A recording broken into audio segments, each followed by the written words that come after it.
کیا تو اس میں ایسے شخص کو نائب بنانا چاہتا ہے جو خرابیاں کرے اور کشت و خون کرتا پھرے، اور ہم تیری تعریف کے ساتھ تسبیح و تقدیس کرتے رہتے ہیں؟ خدا نے فرمایا، میں وہ باتیں جانتا ہوں جو تم نہیں جانتے۔ اور اس نے آدم کو سب چیزوں کے نام سکھائے، پھر ان کو فرشتوں کے سامنے کیا اور فرمایا کہ اگر سچے ہو تو مجھے ان کے نام بتاؤ۔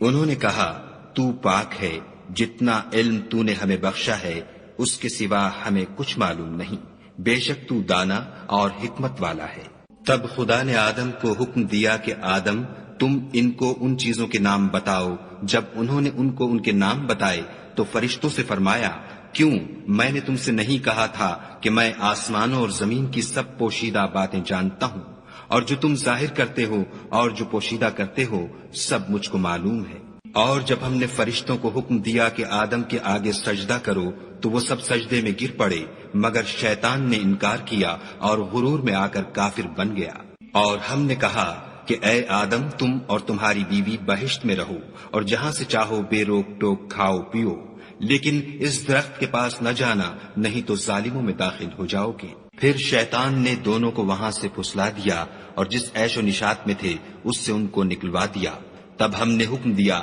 کہ بہشت بری سے چلے جاؤ، تم ایک دوسرے کے دشمن ہو اور تمہارے لیے زمین میں ایک وقت تک ٹھکانہ اور معاش مقرر کر دیا گیا ہے۔ پھر آدم نے اپنے پروردگار سے کچھ کلمات سیکھے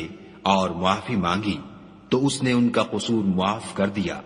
بے شک وہ معاف کرنے والا اور صاحب رحم ہے۔ ہم نے فرمایا کہ تم سب یہاں سے اتر جاؤ، جب تمہارے پاس میری طرف سے ہدایت پہنچے تو اس کی پیروی کرنا، کہ جنہوں نے میری ہدایت کی پیروی کی ان کو نہ کچھ خوف ہوگا اور نہ وہ غمناک ہوں گے، اور جنہوں نے اس کو قبول نہ کیا اور ہماری آیتوں کو جھٹلایا وہ دوزخ میں جانے والے ہیں اور وہ ہمیشہ اس میں رہیں گے۔ اے آل یعقوب، میرے وہ احسان یاد کرو جو میں نے تم پر کیے تھے، اور اس اقرار کو پورا کرو جو تم نے مجھ سے کیا تھا۔ میں اس اقرار کو پورا کروں گا جو میں نے تم سے کیا تھا، اور مجھے سے ڈرتے رہو۔ اور جو کتاب میں نے اپنے رسول محمد صلی اللہ علیہ وآلہ وسلم پر نازل کی ہے، جو تمہاری کتاب تورات کو سچا کہتی ہے، اس پر ایمان لاؤ اور اس سے منکر اول نہ بنو، اور میری آیتوں میں تحریف کر کے ان کے بدلے تھوڑی سی قیمت یعنی دنیاوی منفعت نہ حاصل کرو، اور مجھے سے خوف رکھو، اور حق کو باطل کے ساتھ نہ ملاؤ اور سچی بات کو جان بوجھ کر نہ چھپاؤ، اور نماز پڑھا کرو اور زکوٰۃ دیا کرو، اور خدا کے آگے جھکنے والوں کے ساتھ جھکا کرو۔ یہ کیا عقل کی بات ہے کہ تم لوگوں کو نیکی کرنے کو کہتے ہو اور اپنے تئیں فراموش کیے دیتے ہو، حالانکہ تم کتاب خدا بھی پڑھتے ہو؟ کیا تم سمجھتے نہیں؟ اور رنج و تکلیف میں صبر اور نماز سے مدد لیا کرو، اور بے شک نماز گراں ہے مگر ان لوگوں پر گراں نہیں جو عجز کرنے والے ہیں،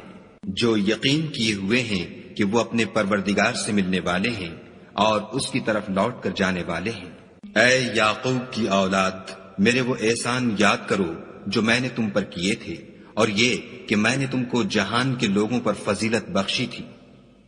اور اس دن سے ڈرو جب کوئی کسی کے کچھ بھی کام نہ آئے،